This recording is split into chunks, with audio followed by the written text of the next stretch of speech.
Wa pa man nakabot sa Pilipinas ang vaccine batok sa COVID-19 apan gusto nang mapangandaman daan ang mga lakang kabahin ini. Ang doktor din sa Sugbo naglaraw maghimo og mga lakang sa vaccine confidence o pagpanghingusog sa kampanya sa katawhan nga magpabakuna. Anang report ni Nico Serino.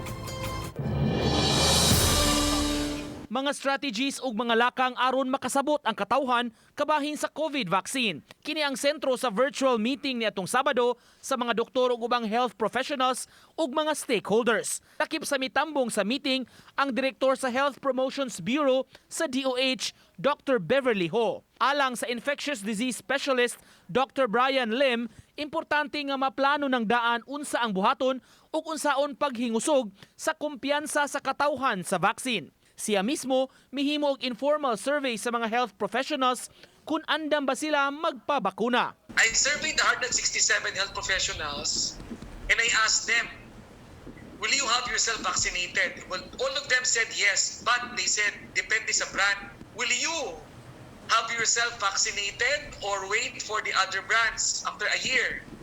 You will be shocked. 98.9% says they will wait. Gipasabot ni Ho ang kabahin sa EUA o Emergency Use Authorization nga ihatag sa gobyerno sa vaccine manufacturer aron magamit dinhi sa Pilipinas. Unlike kapag binigyan mo na sila ng CPR, the regular permit, then you can actually sue them. This time, no. So parang we are taking on the responsibility. Actually, this is the same question that has been asked in our town hall for nurses, town hall for midwives. Nasabutan sa Tigom, hingusgan ang vaccine education aron daling mapasabot sa mga yanong tao ang mga termino. Samtang nang hinaot ang mga doktor, mukooperar gihapon ang mga tao sa tanan nga mga lakang aron kalikayan ang pagkatap sa COVID-19. Posible kuno nga wa na lang manumbaling ang uban niini tungod sa kaluya. Uban ni Godfrey Relien, Nico Sereno, Balitang Bisdak.